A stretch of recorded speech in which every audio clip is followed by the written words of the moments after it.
The Charlotte Ledger Podcast is a member of the Queen City Podcast Network. Hi, it's Lindsey Banks with the Charlotte Ledger, and you're listening to the Charlotte Ledger Podcast. You can find out more about the Charlotte Ledger and subscribe to one of our newsletters by going to thecharlotteledger.com. Today's episode is a part of our Business Toolbox webinar series designed to give practical and useful advice to small and mid-sized businesses. The series is a collaboration between the Charlotte Ledger and Catapult. Today's episode features a conversation between Ledger editor Tony Mecia and Catapult's Kendra Stewart on the topic of employee recruiting and retention. Enjoy! Hello, I'm Tony Mecia of the Charlotte Ledger. I'm happy to welcome you to the second of 3 weekly webinars in this Business Toolbox series. It's a collaboration between the Ledger and the Employers Association Catapult. Catapult leverages 65 years of HR experience to serve more than 2,000 employers across North Carolina and beyond. Catapult's HR and business experts help employers address immediate and long-term challenges with customized solutions, trusted advice, exclusive resources, data-driven insights, and a vibrant member community. You can learn more about Catapult at letscatapult.org. The Charlotte Ledger is a digital publication that delivers smart, original, business-minded news and insights for Charlotte, primarily through an assortment of email newsletters. We think Charlotte deserves more relevant and credible sources of information, and we're working to build that. And if that sounds good to you, you can find out more about the Charlotte Ledger and sign up for our newsletters at thecharlotteledger.com. Today, we're having a discussion with Kendra Stewart of Catapult. Kendra L. Stewart's passion has always been figuring out complex problems as a consultant for people to help empower their business and professional development. She has over 25 years leading HR initiatives in multiple industries, including technology, energy, services, and healthcare. And she has expertise in talent development, workforce planning, strategic HR implementation, and management consultation.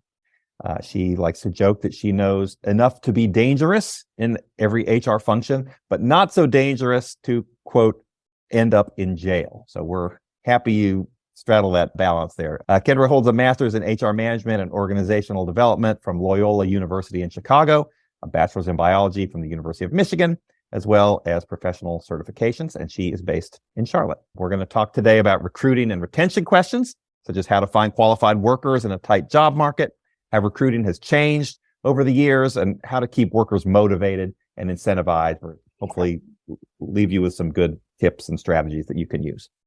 So Kendra, welcome. Hi, thanks. I'm so glad to be here. Yeah, it should be fun. Let's start with a general question. What's going on right now with the labor market and the demand for workers, and how is that affecting businesses?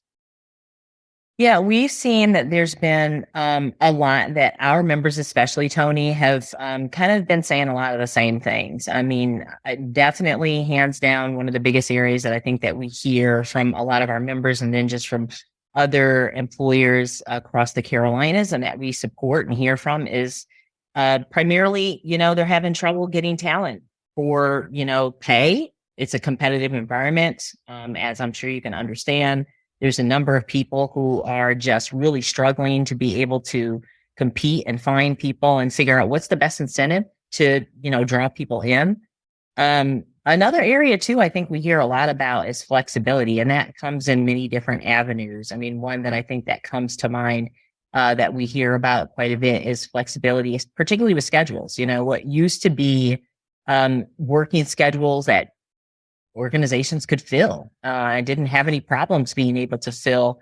Now are all of a sudden, finding to be some of the hardest things that people can kind of keep people in place for. So we're seeing that there's a lot of struggle in a lot of the same areas across multiple different industries. And I think everybody is starting to feel that pain. I mean, I'm curious too to see, we have a lot of folks that I was excited to see have jumped on. If others are having, or if anybody would be willing to share as far as what are some of those talent struggles that folks would be willing to share on the line, if anybody would be. Anybody care to jump in? Putting you on the spot. Well, I know coming from landscaping, as far as hardscapes and regular maintenance, you can't find any people who want to work today. Unfortunately, if they do want to work, they want to be started at $20, $21 an hour. I mean, the shortage period of just finding people. I mean, a lot of these conversations that we have, surprisingly, are, in rural areas too. So, the last time that I had this exact same conversation, it was in a very rural county, about an hour and a half outside of Charlotte. And their biggest issue was they had trouble finding, CDL drivers and, power folks that could work in the utilities industry. So a lot of folks are finding that, like, it doesn't matter where they are. We had other people that were there for that conversation. They're having the same difficulty. And that's definitely one. Just the talent just doesn't seem to want to show up to apply, and B, when they do, they're expecting a lot more money. Absolutely. Anything else? I'm curious what else others are kind of hearing, to see if it's very similar to what we've been hearing as well. I work at a nonprofit in Charlotte, and we're experiencing the same thing. They want an enormous, more money than we can ever afford to pay. And they don't want to do what they need to do in their roles. Mm-hmm. Mm-hmm. Yeah. I'm just curious, what do you do about that? How do you address that? We move on. I mean, being a nonprofit, there's not much we can do in terms of salary. As far as the roles, we look for ways to make that more appealing. But really it stops with the salary that we're able to provide. I can imagine that you probably are seeing a lot of people coming and going, as a result of that, or even being able to get over the hump of finding people, in a market where your competition is people not necessarily coming from nonprofit as well. There's people that are just demanding probably much more, if not double, what we have. We have a lot of members that are also nonprofit. So we do hear that as well. Yeah.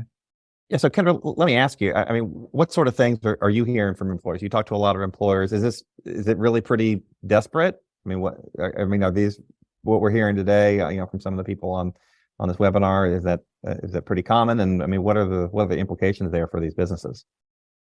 Yeah, I mean, I think hands down, when folks are coming online, especially, and then, sharing all of these stories that they have about their struggles. I mean, I think there is, a level of desperation, particularly for, depending upon the industry, particular jobs, right, that they might have been stretched on and not have been able to fill for a while. I mean, there are some people that are coming that have had jobs that have been open for months, if not years. And so I think the struggle is definitely real, and it is out there. And I think folks are really trying to figure out what is a better way for us to be able to find this talent and bring people in.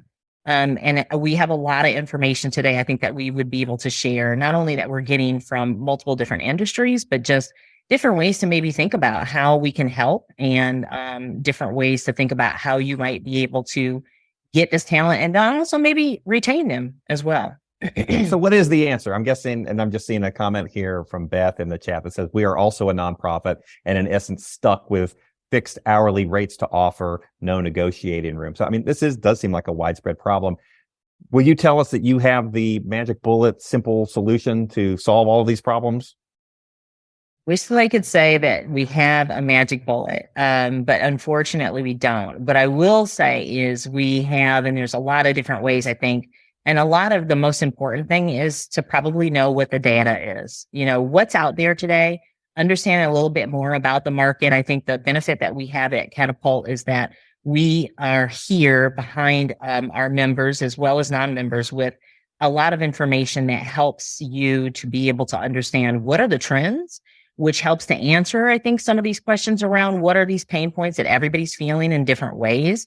And we're going to be able to hopefully help provide you with some other alternatives, right, to maybe what you've done before or what you're experiencing, in order to hopefully be able to provide different ways for you to be able to get that talent in and keep them.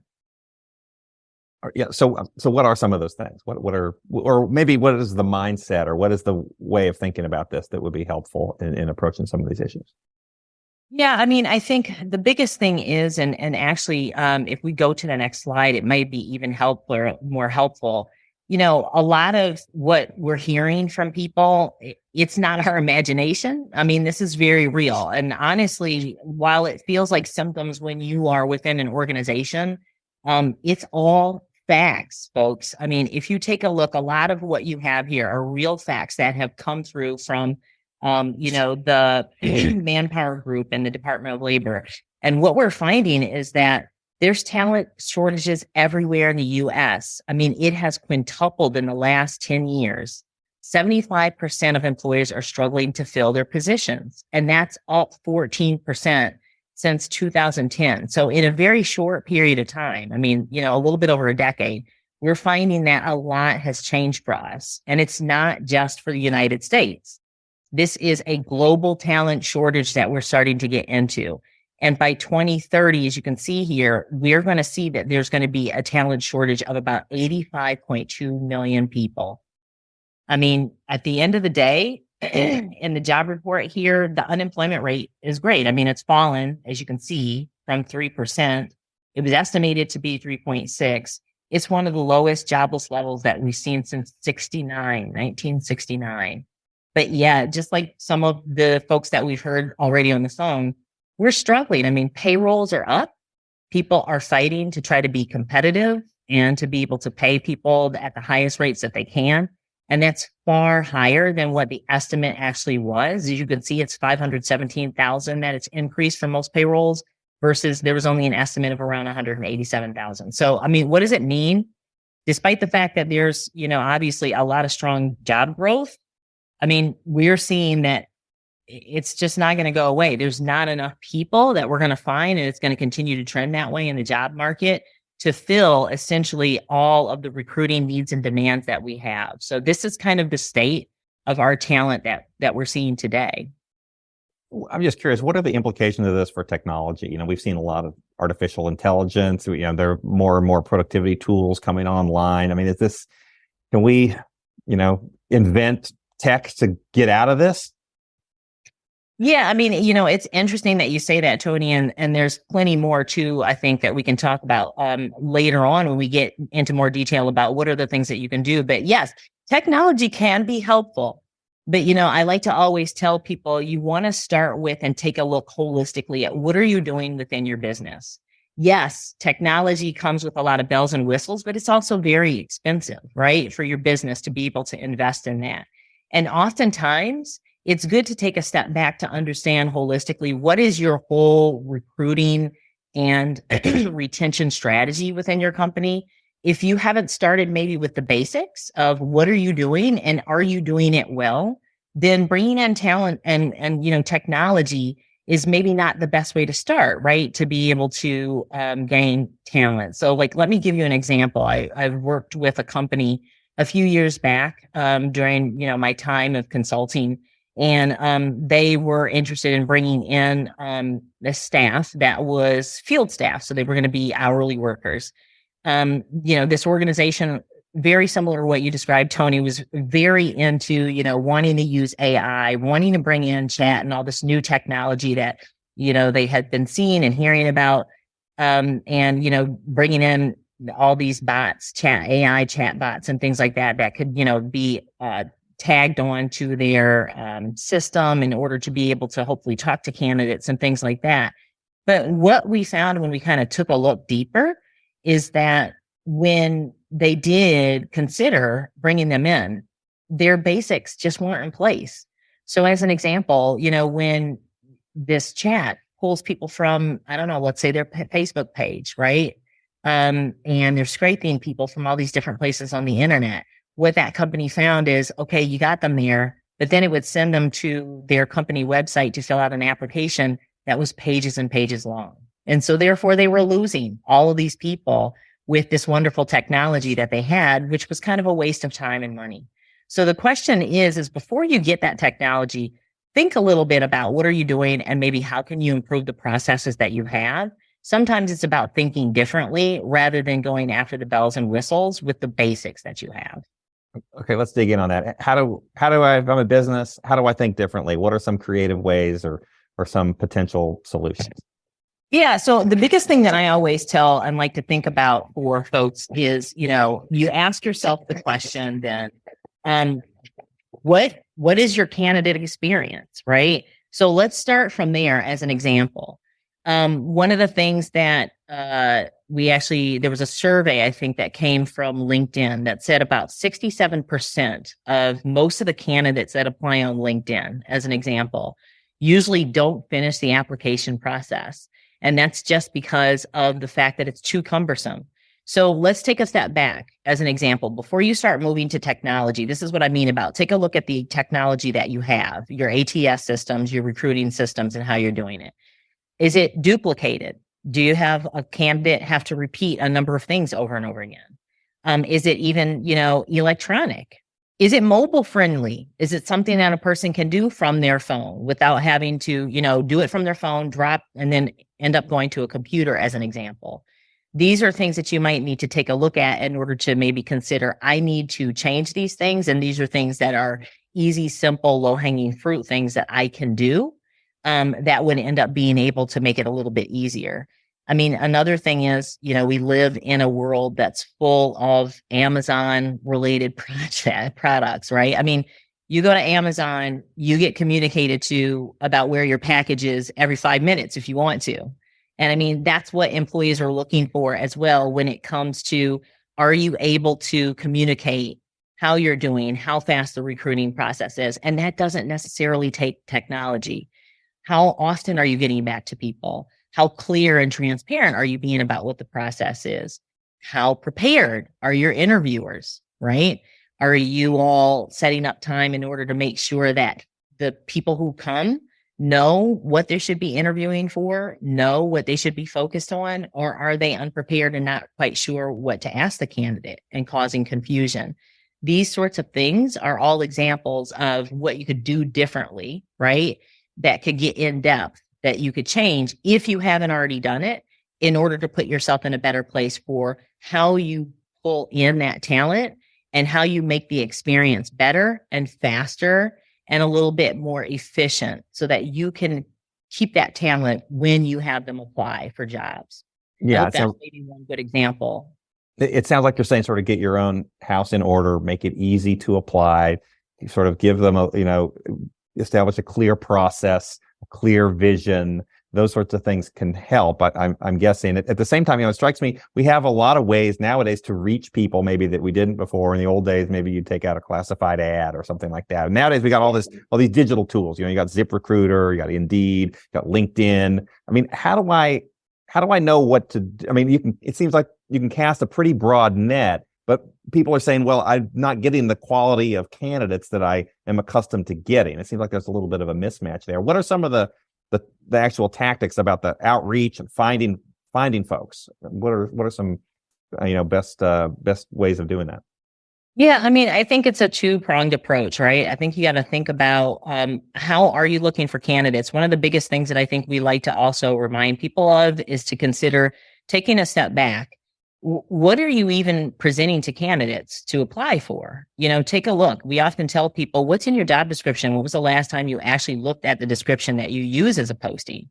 I mean, these days you're going up against a lot of really great competitors, and they've got their marketing, departments that are writing all these swanky, cool sort of job descriptions in order to really pull people in. And you should do that too. If you have not taken a look at how you're drawing people in with interesting things about your company, interesting benefits that would grab all generations, as an example, things that you could do differently and things that are within your power to be able to do in order to pull talent, then that's one really strong, simple way you could do it. So as an example, there's a lot of companies that have started to put, as far as what their summary is for their organization, all the great things that they offer, and they do it so that hopefully they can catch and pull in people generationally.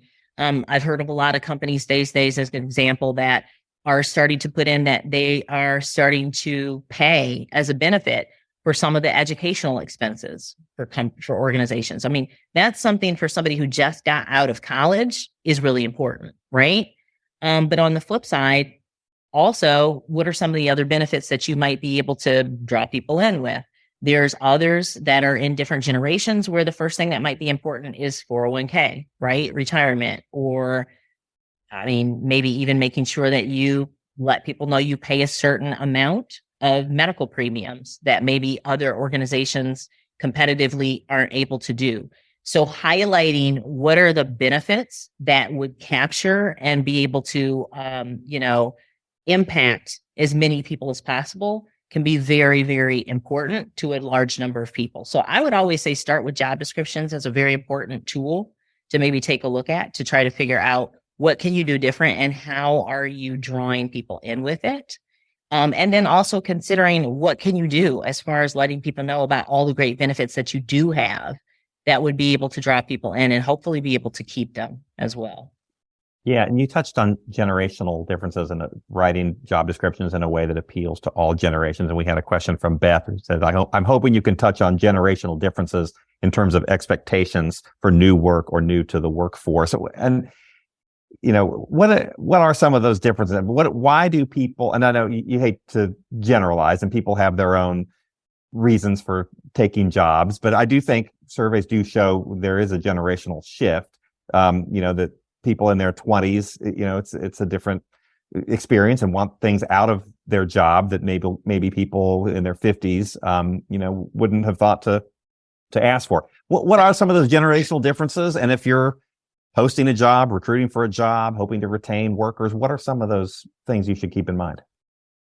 Yeah, I think too, the biggest thing is that for a lot of the generations that are probably younger, one of the things that we're seeing and trending amongst members is that they're asking for, again, a lot of things that would only be specific to, as an example, somebody who might be in their 20s and what's important. So I think from a total rewards perspective, it's important to take a step back and take a look at what can we offer that's realistic. If there's more than one way that you can give an incentive to people in order to help younger generations, and that's better. So like, as an example, I use paying, there are companies that are starting to trend toward paying off some of their educational bills. If that's not, the other thing is rather than offering, medical for some people, literally, we've been in some organizations where they said for a lot of the folks in their 20s, when they actually asked, and the younger generations, the most important thing to them is pay my cell phone bill. That's, I'm on the phone the most. That's the most important thing to me.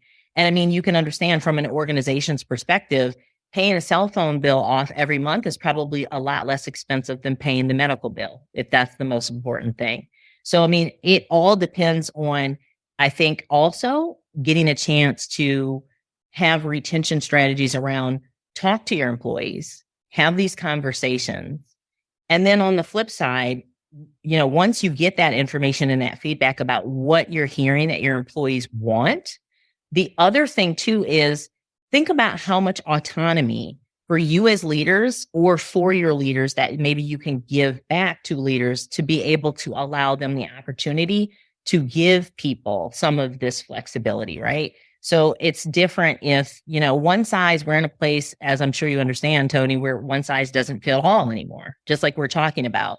Baby boomers have started to retire. Gen Xers are maybe getting to the point where 401k and some other things are more important. And again, there might be younger generations that just doesn't find it as easy. Something more simple would make them happier and actually keep them on for, an extra year or however longer that you would like to, try to retain these people. So it's important to see if you can provide the autonomy to leaders so that when they have these conversations, if it's simplistic things that you can do just to be able to retain your person and keep them there, what we're finding is the biggest thing based on these trends that we just talked about is there's just not going to be enough people in the workforce.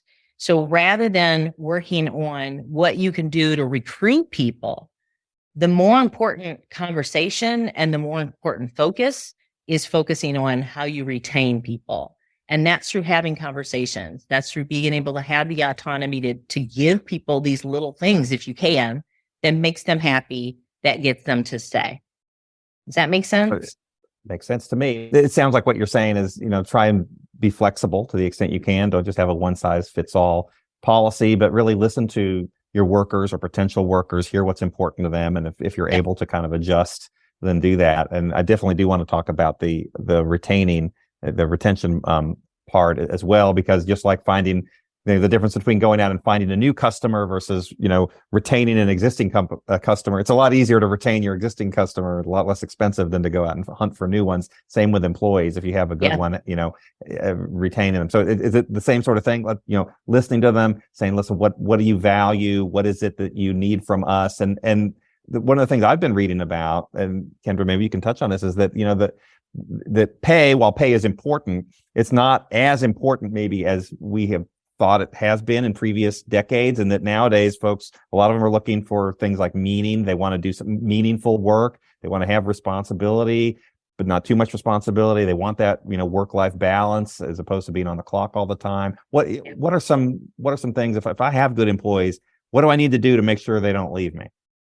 Yeah, absolutely. I mean, you're 100% right, Tony. I mean, you can go and look Gallup, a number of different polls, and you will see that almost every poll that you could take a look at, every single year, just about, money is not the top thing that keeps people.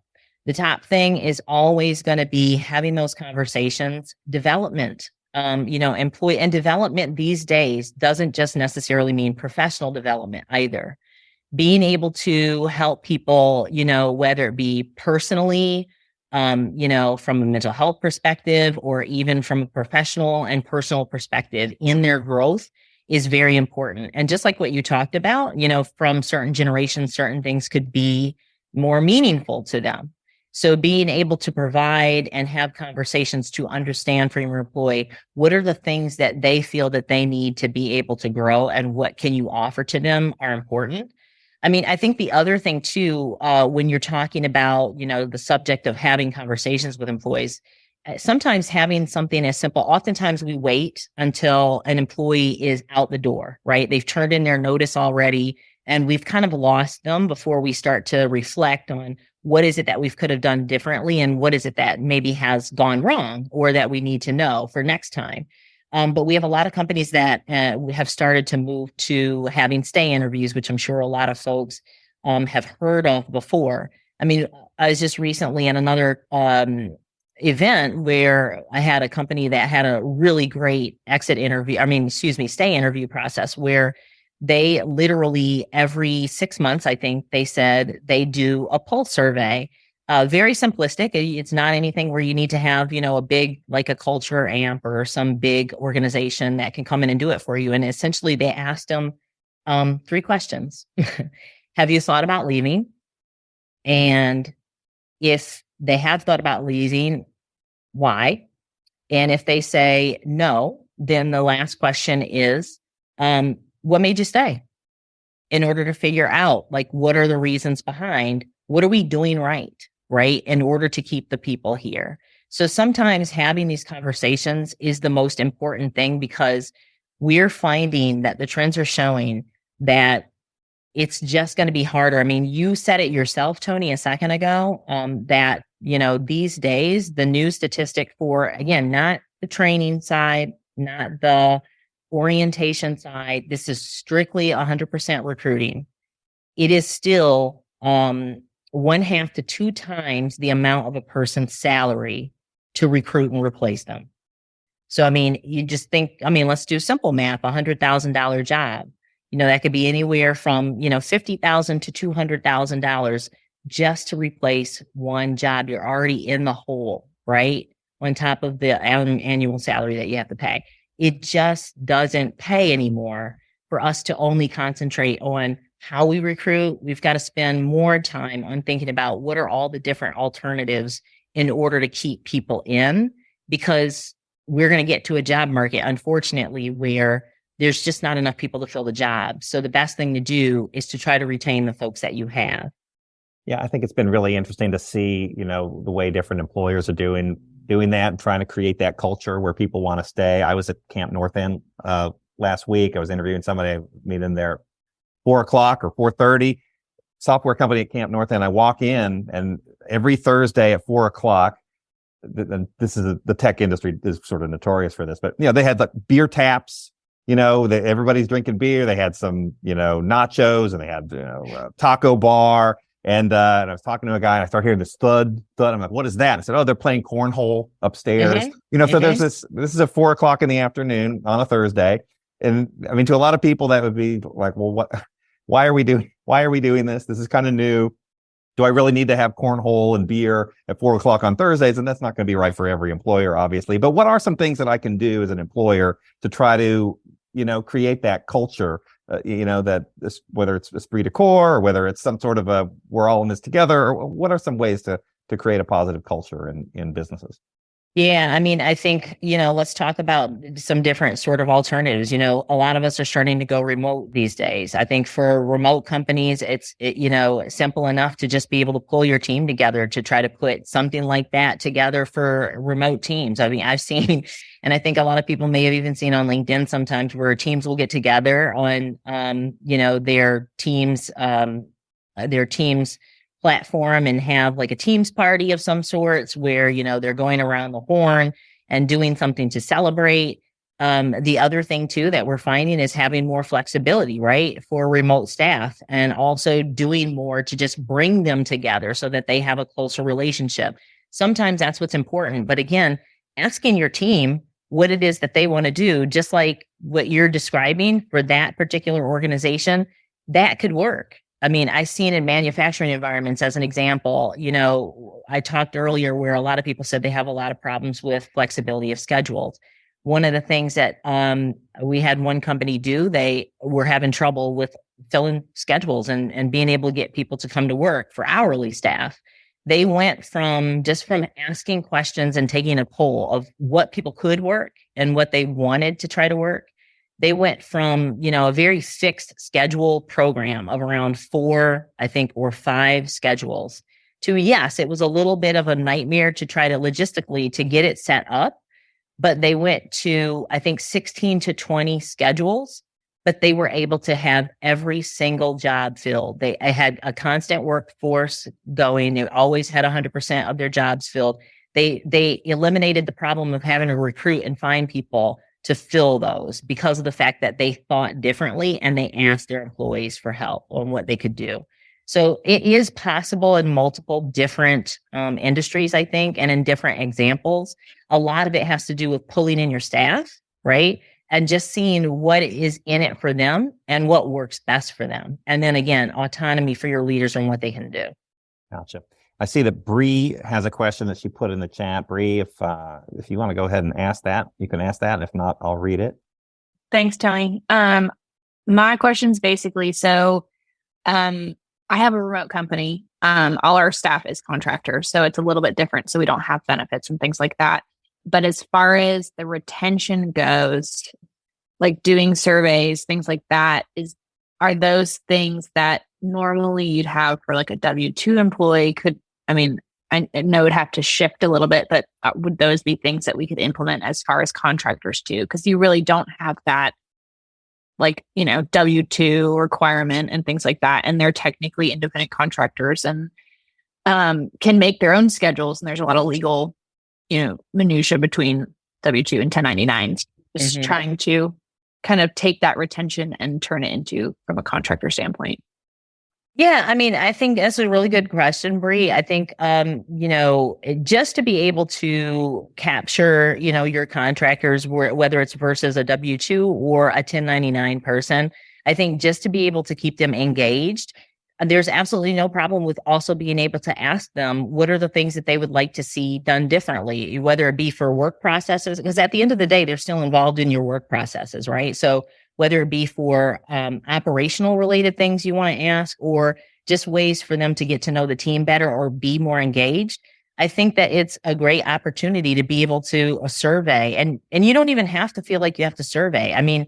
Again, don't always think that you have to go to bells and whistles in order to be able to achieve things with basics. So sometimes just sitting down and having like a focus group where you're just asking the question, right, as a leader of your team, or the next time that you have one-on-ones, just being active and thoughtful about asking the same questions in order to try to get at what are things that employees would like to see or have done, would be able to help you, even be able to retain your contractors as well. Okay, thank you. Mm-hmm. All right, we're almost at 40 minutes. If anybody has any other questions, feel free to drop them into the chat. Kendra, are there any other things we haven't touched on that you're hearing a lot about, common questions that you get, anything like that? I mean, I think the biggest thing that folks always have is that, you're in your microcosm of your own organization. So you always are thinking like, it can't be any worse than this particular problem or situation that I have. But I think it's good to be on calls like this for folks to understand that this is not just an individual problem. This is very real, and it's a very factual problem that's impacting all of us. So in whatever way that you can, think differently. So again, I think the biggest question is, ask yourself, if you had to ask a candidate or you were a candidate in your organization, what do you think the experience can, what is it like? What would they say about it? And B, what could you change about it? Like, that's the one question. The second thing is your onboarding experience. Remember, orientation on the first day is not onboarding. And like we talked about, a lot of employees, what are the number one things that keeps them and also recruits people in is how you treat them, how you develop them. Onboarding is key. It's one of the main things that keeps people. If you do not have a strong onboarding experience, it's been proven that people will probably leave. So you want to ask that question, right? And then the last one, the third and the fourth one is, again, we talked a lot about what are the different incentives you can do? How can you be an employer of choice? And that comes down to thinking about benefits, transparency as much as you can with communications to people about what you're doing and how you're trying to be the best employer that you can be. Providing work-life balance or whatever it is that people are asking, right, for to the extent that you can. I know you can't provide everything, but what's feasible, right?